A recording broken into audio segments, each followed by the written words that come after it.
What's going on, everybody? Welcome back to the Celtics Daily with me, Mike Zakarian, as we continue to talk about the Beantown Boys, the Boston Celtics, the pride of Boston, their NBA offseason, how they're shaping up for the 2025-2026 NBA season. And, of course, what we're going to do today, we're going to get into some of the Eastern rankings. There's a couple of free agents left. There's one name people have been talking about too much that I was kind of excited about maybe making a West to East Coast trip. We'll also look at a young guy who got a deal. And then, of course, we'll get into your comments. But before we get started, do me a favor, hit the subscribe. Let's go. All right, so we've got the East ranks. We went over the win total a little bit. I wanted to try to just paint a picture, Picasso this stuff a little bit, to try to see maybe like a glass half full case and then a glass half empty case for what this Boston Celtics season could look like. So if we take a look at the landscape of the East, right, we have the Cleveland Cavaliers coming off, what was it, like a 60-win season? Did they get to 60? I can't remember. But they brought back everybody in their core. The one thing that's kind of making me excited about Cleveland, it's not them as a team, but it's that they have gotten a lot more expensive. And so if this is a rebuild year for the Celtics, a gap year, if you will, I like knowing that there's going to be a lot of pressure on Cleveland to perform this year, knowing that the Celtics aren't really the normal threat that they are and how much money they're spending on this roster. So if they do flame out a little bit, if they aren't able to get over the hill, it could be a problem for them the following year, which I love. Anyways, I'm going to give Cleveland the bump for number one. You also have the Knicks, right? The Knicks are going to be up there. They are going to be a top-tier team. I think they're going to be a great regular season team. They've got a new coach in Mike Brown.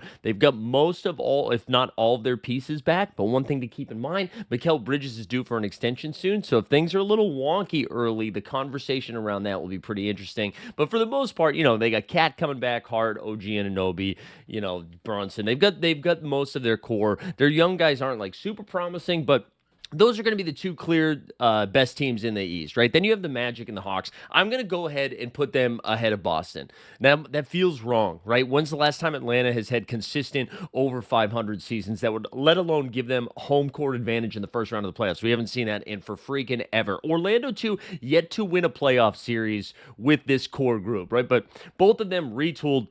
Orlando, they bring in Desmond Bane. They get Tyus Jones over there as well. You got Paolo, who's continuing to evolve. That I honestly, Paolo, second team All NBA this year. I'm calling it right now. And then Atlanta, they've added all the right pieces around Trae Young. They got some more shooting in Luke Kennard and Nickeil Alexander-Walker. Way more defense in Nickeil Alexander-Walker. They add Kristaps Porzingis as well, who also shut out KP because by all accounts he's playing in Eurobasket. He's also healthy. He went on record just saying like he couldn't believe how he was feeling during the playoff run and not being able to like understand what was happening. But it sounds like he's crossed that bridge and is feeling a lot better. So that is good to see. But so they add Kristaps Porzingis. They also get a borderline all-star guy back in Jalen Johnson, who missed the second half of last season. He got hurt right before the all-star break and didn't come back. So I think those are going to be the four. That's the four. That's a comfy four for me. And then I think we get in this range, right, where you have Detroit, you have Miami, which I don't really know what to make of, Boston, Milwaukee, Indiana, even Toronto. I'd throw in that range.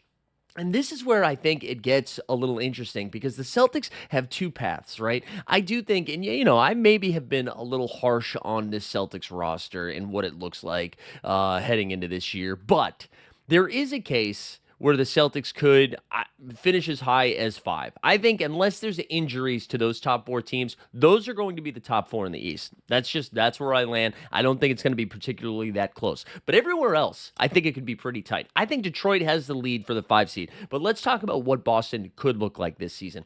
I know the chat is super jacked up for Anthony Simons. We're going to talk about him towards the end. But if Jaylen Brown comes out here, and this is the opportunity to have the keys to the castle, to be 101, right? This is the first year since, 17-18, that Jason Tatum hasn't been on this team. Jaylen Brown has a chance to really assert himself, to shut up everybody. What if he just comes out and starts dribbling with his left hand a ton at the start of the season, be like, like Happy Gilmore, the 1, not 2. Somebody's closer, right? Like just knocks down. That was a terrible impression. I apologize to Adam Sandler and his family. But like if all of a sudden he comes out, right? We know he's been working with the lethal shooter in the offseason. The left hand's going. And then all of a sudden, he's averaging like big-time first-team All-NBA fringe MVP numbers, right? Like a 28. He could honestly average over 30 points a game. I would not be stunned by that. I would not. If you were a fantasy hooper, JB, bump. If you think the Celtics are going to try this year, Jaylen Brown should be like a first-round selection here in the fantasy streets. But Jaylen Brown, maybe they play Anthony Simons a ton. They don't trade him. They don't trade him. They'll let Anthony Simons cook. You got Sam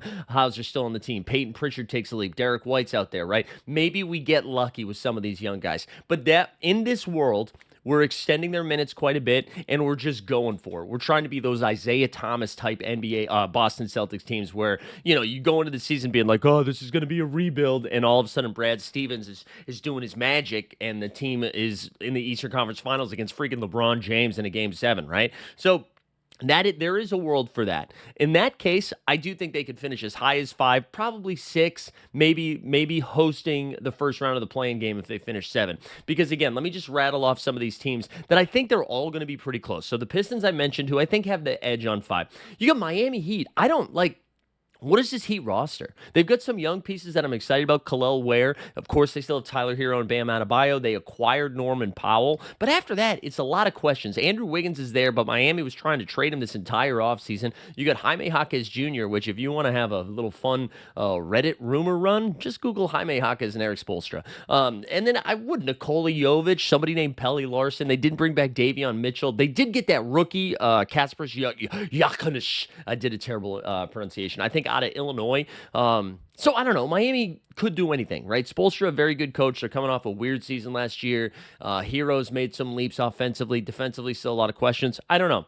You get the Bucks, who, again, listen, Giannis Antetokounmpo, chef's kiss. They get Miles Turner. They lose Damian Lillard. Their backcourt consists of Kevin Porter Jr., Gary Trent Jr., there we go.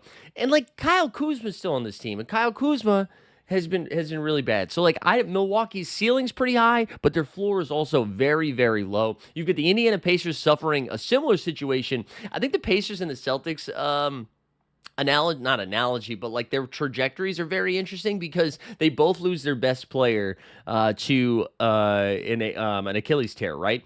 And I do think there's a world where people are like, well, the Pacers are deeper, though. You've got Nembhard, you've got Spicy P, Pascal Siakam, Obi Toppin, right? Benedict Mathurin, Jarris Walker, right? So they got a deeper team maybe on paper than Boston. However, the ceiling of Jaylen Brown, give me the highest of high of Jaylen Brown over Pascal Siakam. And I love Pascal Siakam. I think his game is great. I think he's an ideal number 2. He makes so much sense with Tyrese Halliburton. But I bet we see his numbers don't actually change that much. Based on what we saw last year. Just because he's not the engine. Halliburton was the engine. Anyways, then there's the Celtics, and last but not least, we'll throw the 76ers in there. Who's 76ers? Listen, if you draw it up on paper perfectly, this team could be a top team in the Eastern Conference. Their starting 5 could look something like Tyrese Maxey. They could throw Jared McCain in there if they wanted. If they didn't want to do that, they still have VJ Edgecombe, the rookie. They could throw him in there. Kyle Lowry if they wanted to go vets. But after that, it's they've got Paul George. You've got Joel Embiid. I mentioned who else? Adem Bona is a backup. Quentin Grimes is still going to be there. So they've got a lot of paths forward. But again, it's Philly and Embiid and Paul George. How many games combined did they play? 50. Anyways, so I think the ceiling of the Celtics could be anywhere from 5 to 6. Maybe flirting with the 4 seed. Maybe Atlanta has an injury, flirting with the 4 seed. But the other way to play this is you could still be a playing team if you want it and kind of just see what you have with these young guys. Something we mentioned a little bit yesterday, I've been thinking a little bit more about. Don't you want to come out of this NBA season? Because when Tatum comes back, we know we have some cap flexibility heading into next season. When he comes back, don't you want to have a clear picture of what the needs are for a championship caliber team? Because right now we're a feisty first, second round team.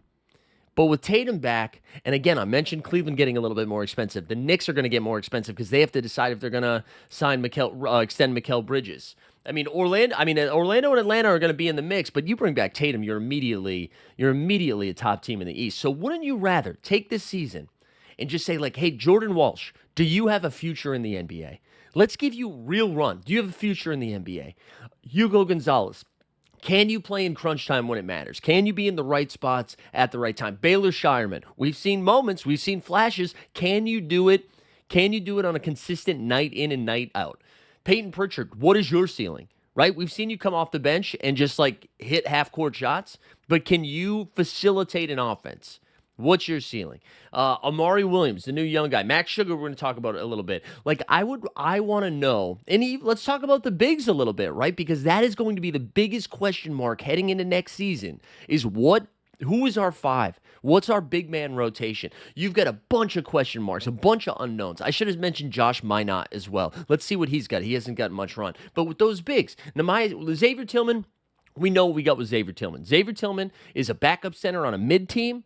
He's a third string center on a great team. Nehemias Queta, there's a ceiling in Nehemias Queta. Like there's flashes out there where you're like, is that a prime Time Lord? Is that a pre-injury Robert Williams?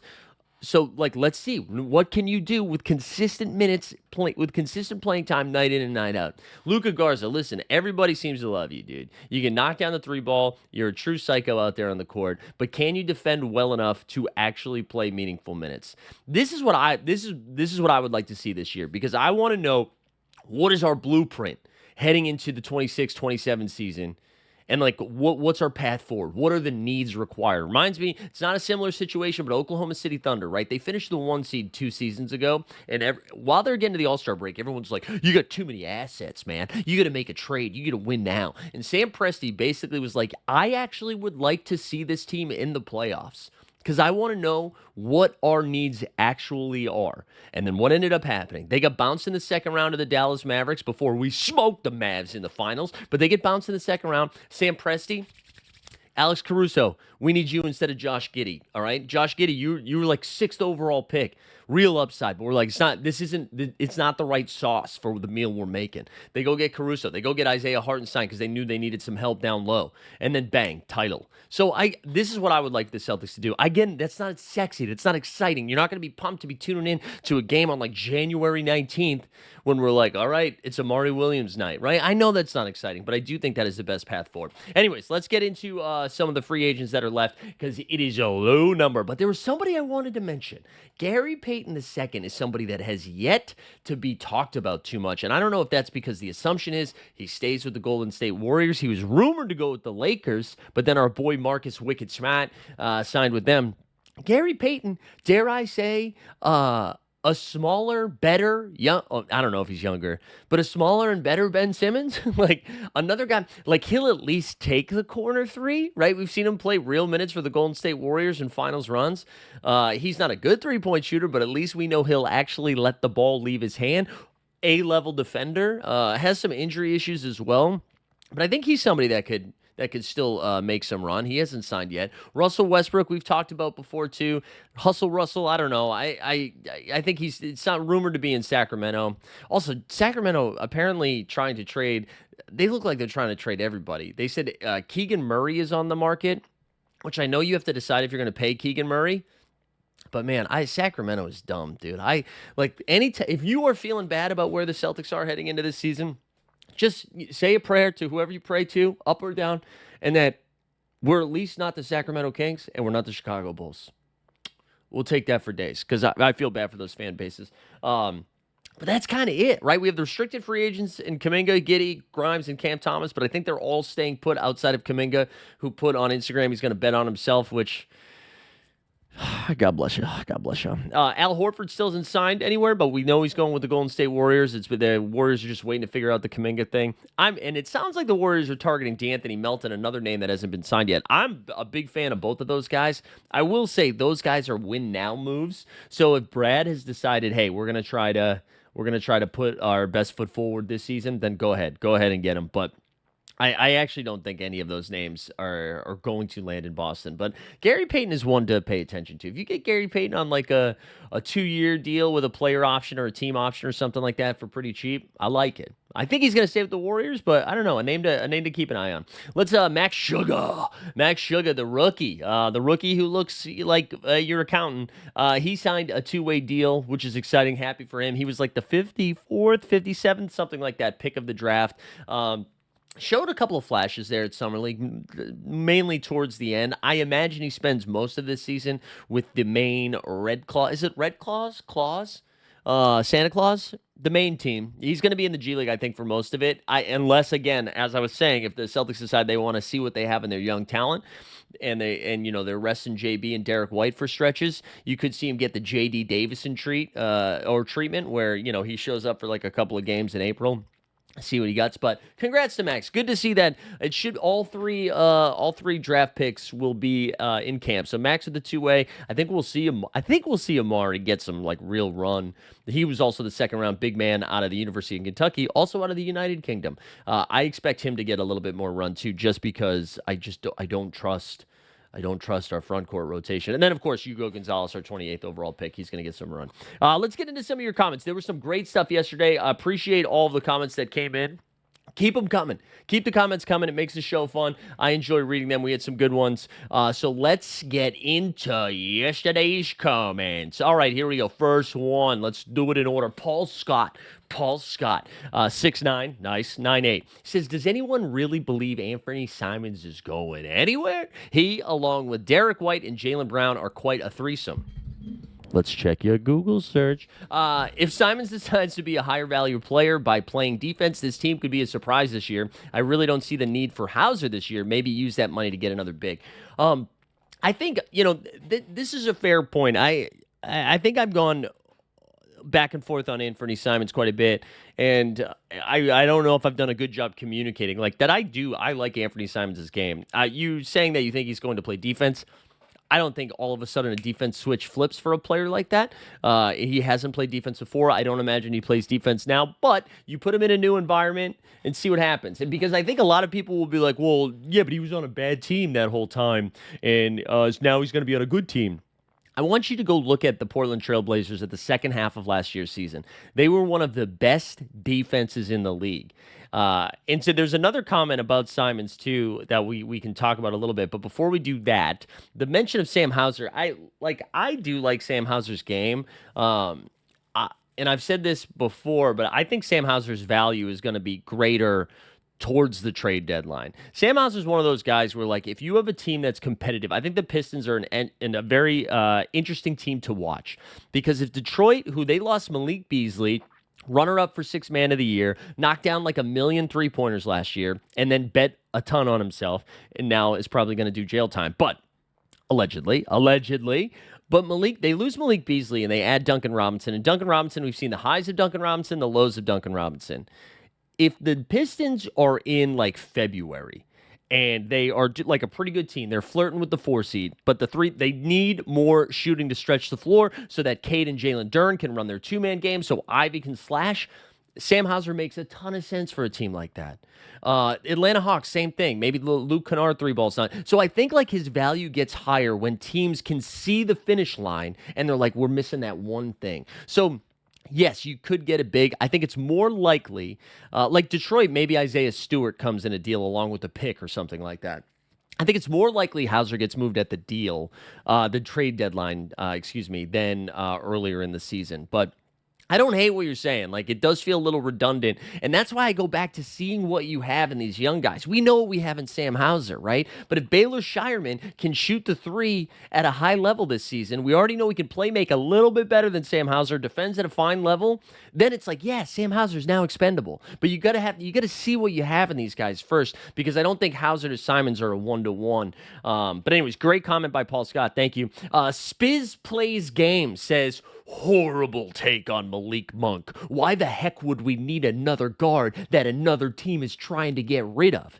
Well, Spiz, what I would tell you is that is exactly the case everybody's making for Anthony Simons. The Portland Trail Blazers basically communicated to the entire NBA, hey, we're not re-signing this guy. Somebody take him. And so your case for Malik Monk, you need to apply that same logic to Anthony Simons. I think just sometimes it doesn't make sense with the roster construction. You're also comparing what Sacramento's trying. Sacramento doesn't know what they're doing. They literally don't. The Dennis Schroeder, I think, is going to be their starting point guard, or they won't have a starting point guard. He'll come off the bench. They don't know what they're doing.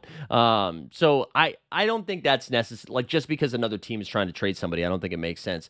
CS Guest 1991 says, we're better off keeping the roster we currently have and see what happens with the landscape of the East. If we can squeeze out a 6 seed, that's overachieving for us this year.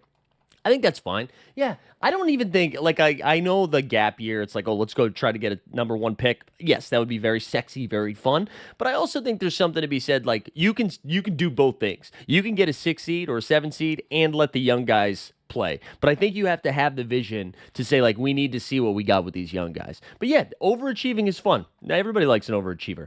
All right, here we go. Ansar the Great says I disliked the entire video off of the Claxton for Simons thought package. Question to anybody who really watches. How many games will Claxton help us win versus a dynamic lead guard like Simons? Come on, man.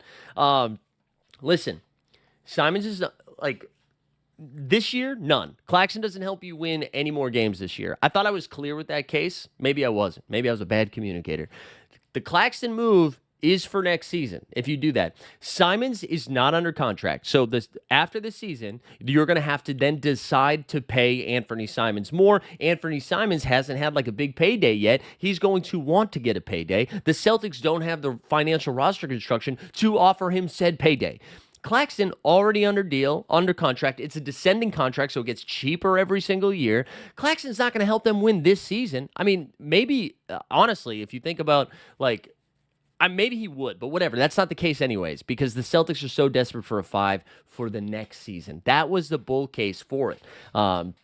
Also, I think we're doing the word dynamic lead guard is doing a lot of work in that comment. All right, one more comment. And before I get to this one, just want to say thank you so much for tuning in. Appreciate all of the feedback and the chat. I love it. Last comment. Here we go. Oh, before I say that too, don't forget to hit the subscribe on the way out. Metro Busman 8620 says, the reason I watch but don't describe is the hard sell. Maybe if you would be less obnoxious about it, more would subscribe. Nobody likes being harangued. Good show, but all this begging is really tiresome. Metro Bus Man, the only thing I can say, do me a favor, smash that subscribe.